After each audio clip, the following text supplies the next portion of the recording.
김홍도, 김득식과 더불어서 조선시대 3대 풍속 화가로 꼽히는 인물, 바로 해원 신윤복입니다.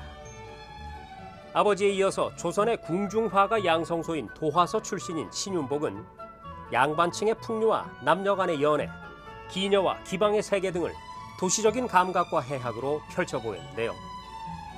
선배 화원이자 먼저 천재성을 인정받은 김홍도로부터 큰 영향을 받았지만 신윤복은 소재 선정부터 필법과 구성, 색채 등에서 자신의 독특한 화풍을 개척함으로써 김홍도와 쌍벽을 이루는 풍속화의 세계를 구축했습니다.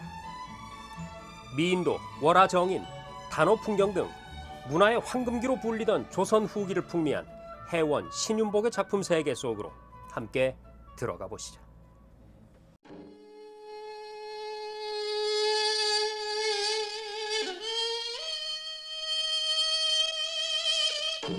한국의 수도 서울에는 조선 왕조 500년의 문화유산이 많이 남아있다. 14세기 말에 지금의 서울의 도읍을 정한 조선 왕조는 한국 사람 고유의 문자 한글을 만드는 등 학문과 예술이 크게 융성했다. 특히 개국 초에는 그림을 주관하는 도화서를 설치해서 궁중 화가를 양성했으며 훌륭한 직업 화가들이 이 도화서에 많이 모여들었다.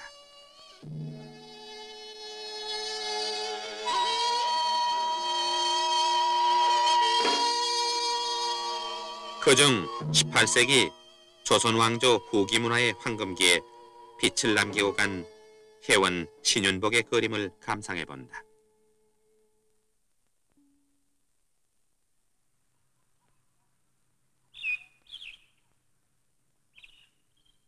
신윤복은 우리 주변에서 일어나는 일들을 즐겨 화폭에 담았는데 이 그림은 양반들이 들놀이 가는 장면이다. 인물과 풍속에 뛰어난 솜씨를 보인 신윤복은 당시 궁중 화가들이 체면상 금기로 여기던 여인들의 풍속을 대담하게 그려냈다.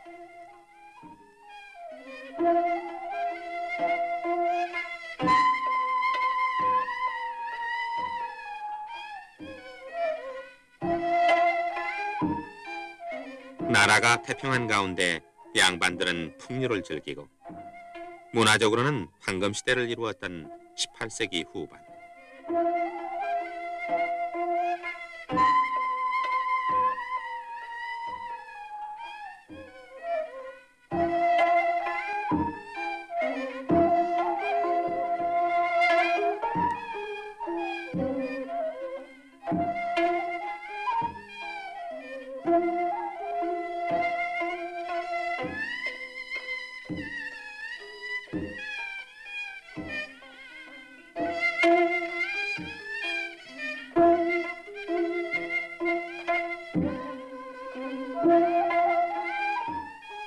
장단에 맞춰 도는 남녀의 춤이 흥겹다. 신윤복은 대대로 이어오는 화가의 집안에 태어나서 첨사라는 벼슬까지 지내 풍류객들의 세계를 실감있게 묘사할 수 있었다.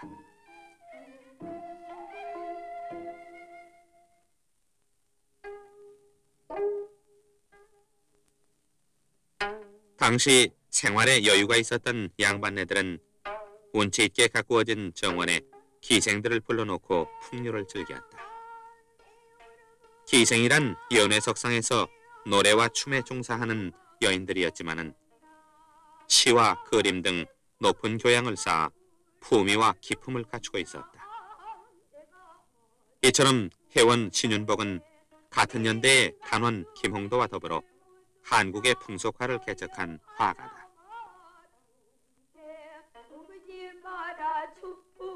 알겨이 빛 떨어져 명년 3월이 돌아오면 또녀지가 이 아니냐.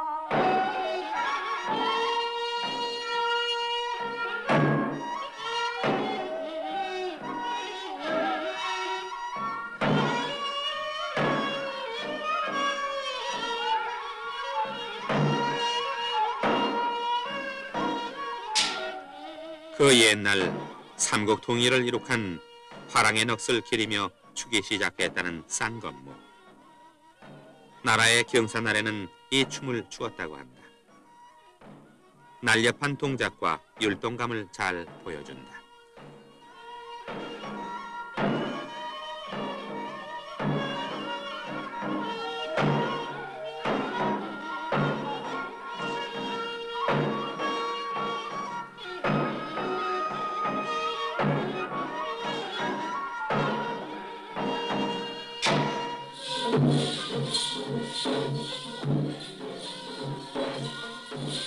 이 무당춤은 한국 고대 사회부터 이어져 오는 민속 신앙으로서 부녀자들이 집안의 재앙을 쫓고 안녕을 빌기 위해 한 후세 일종이다.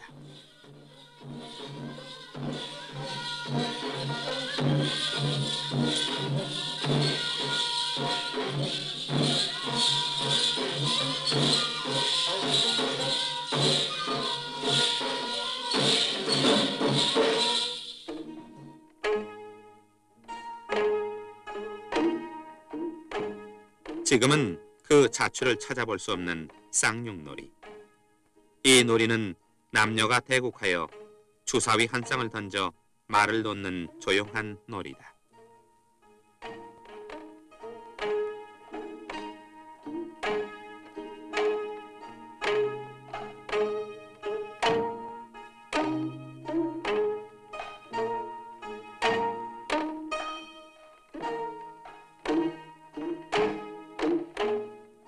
고답적이고 관념적인 주제, 특히 전통적인 산수화나 신선도만을 그리기에 급급하던 당시 서울 화단에서 현실적인 서민들의 생활을 소재로 한 이른바 속화를 시작한 것은 용기 있는 일이 아닐 수 없다.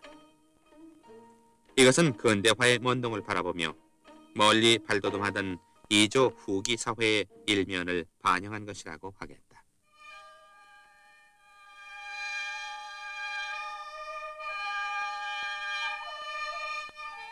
녹음 짙은 강물에 놀이배를 띄운 한량들. 전래에 아낀 생황과 젖대소리가 한층 시심을 돋군다. 해원의 그림 중에서 여석도만을 30폭 모아서 철한 이 해원전 신첩은 국보 135호로 지정돼 있다.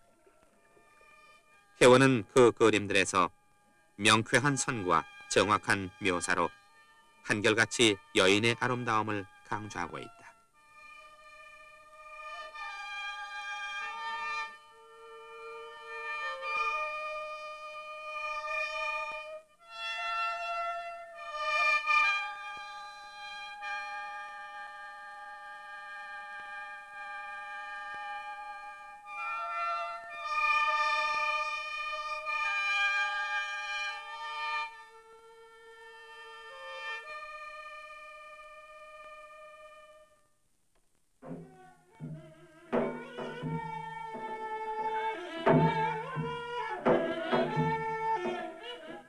진종일 들놀이를 즐기다 돌아오는 길.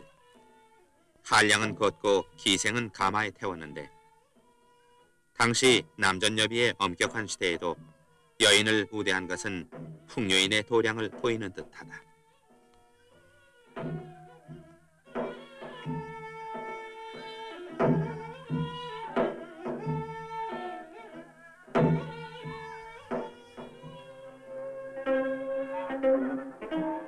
음력 5월 5일 단오는 한국의 큰 명절이다.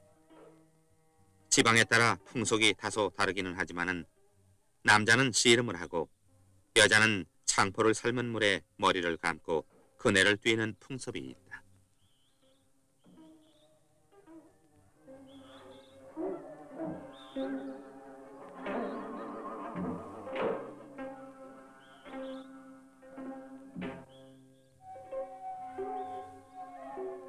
까까머리 중들이 바위돌 사이에 숨어서 이 경치를 엿보고 있다. 얽매이고 번거로운 집을 떠나 후미진 산골짜기를 찾아든 여인네들은 옷을 훨훨 벗어던지고 오랜만에 해방감을 만끽한다.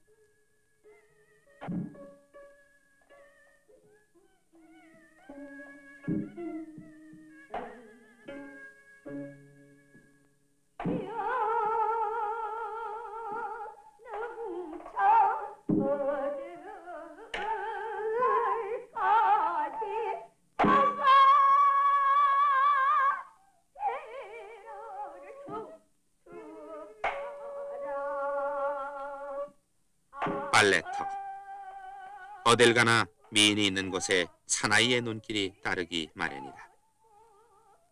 신윤복은 같은 풍속화를 그리면서도 김홍도와 달리 매우 사실적인 화원이었다.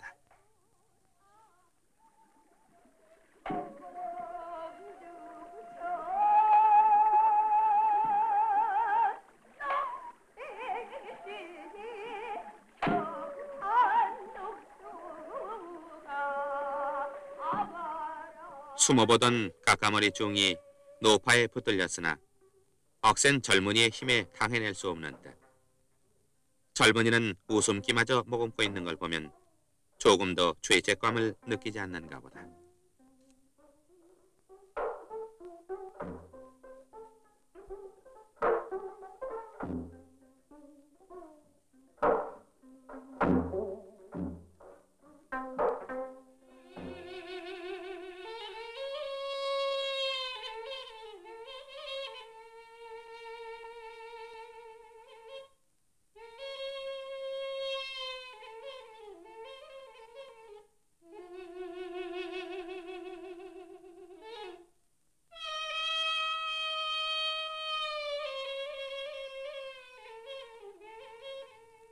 저녁 설거지를 마친 아낙네들이 샘터에 모여 하소연하다 보니 어느덧 보름달이 높다. 밤 꽃구경 나왔던 선비가 잠시 발걸음을 멈추고 여인네들의 동정에 귀를 기울인다.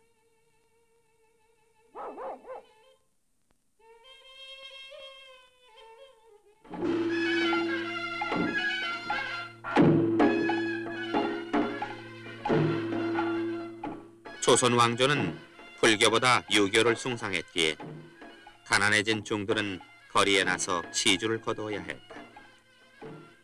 여인네들의 한때를 만난 중들은 신바람이 났다. 여인들은 더없이 중요한 시주자들인 것이다.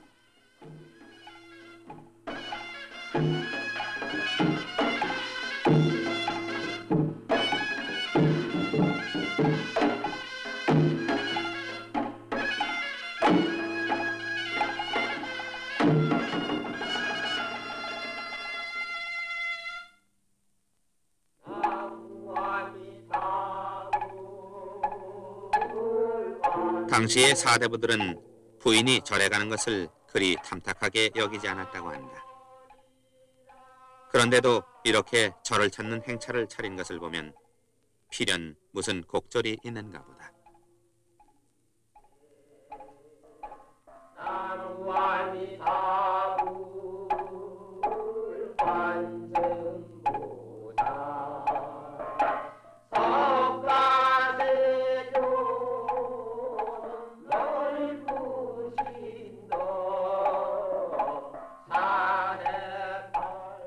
해묵은 버드나무가 새잎을 들이우고 있는 아래에서 기생과 여성이라는 상반되는 길을 걷는 두 미모의 해후는 보는 이로 하여금 여러 가지 감회를 일으키게 한다.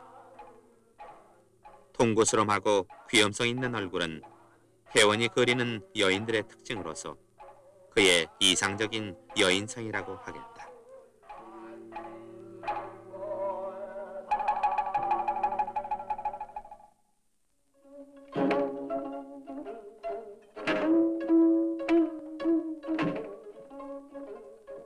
지체 높은 양반이 기생과 동행하다 술락군에게 불심 검문을 받는다. 그 당시 서울 도성 안에서는 밤 늦게부터 이른 새벽까지 야간 통행을 금했다. 양반 체면에도 할 수 없이 술락군에게 양해를 구하고 있는데 동행한 기생은 양반의 권세를 믿는지 기세가 당당하다. 어느 시대이건 밤거리에서 일어날 수 있는 흥미있는 일이다.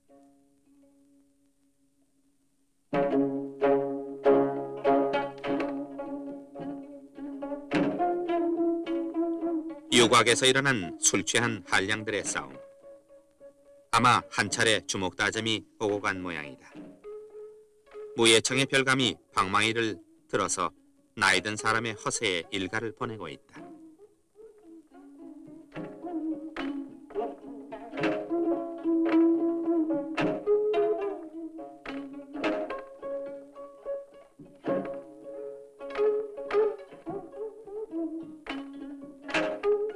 주막 풍경. 주막은 기생집에서 흥청거릴 형편이 안 되는 술꾼들이 드나드는 술집이다. 이곳에서는 오다 가다 만난 사람끼리라도 허물없이 서로 술잔을 주고받을 수 있는 소박한 인정을 찾아볼 수 있다.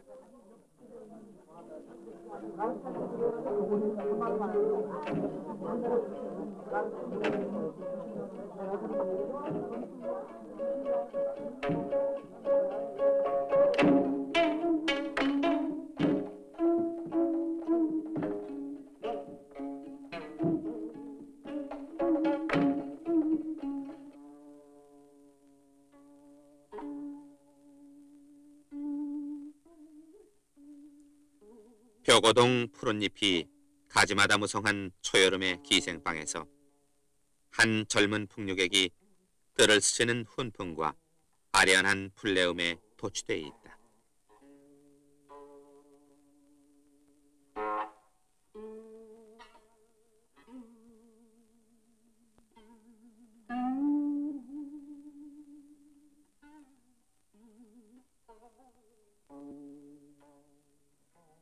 나들이에서 돌아오는 기생은 당시 기녀의 세련된 옷맵시를 잘 보여준다.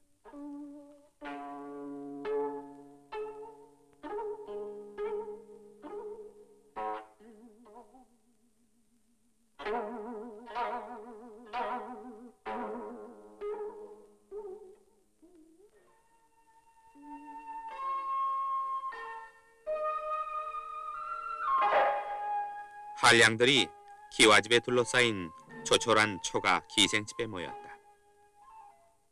이런 곳에 찾아들면 의례히 술상이 차려지기까지 벌어지는 자연스러운 한때의 정경이다.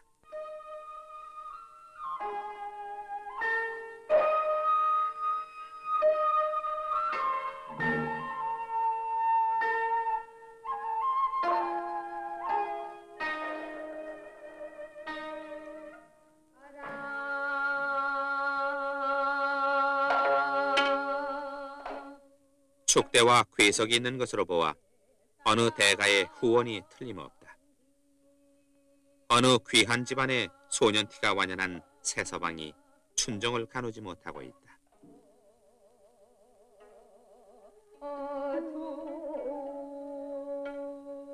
아무리 남녀 칠세 부동석이라고 했던 그때지만 남녀의 정에 아주 담을 쌓을 수는 없었나 보다.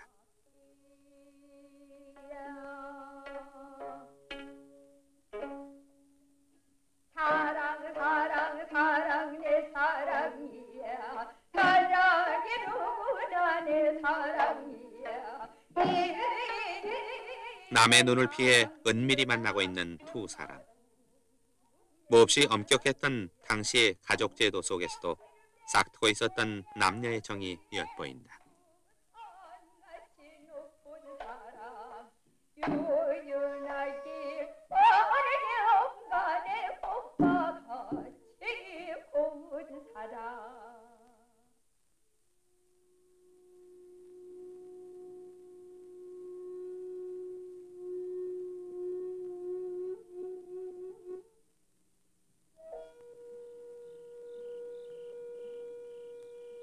달빛 침침한 한밤중에 두 사람의 마음은 두 사람만이 안다고 적혀져 있는 이 그림은 두 남녀의 은밀한 감정이 잘 묘사되어 있다.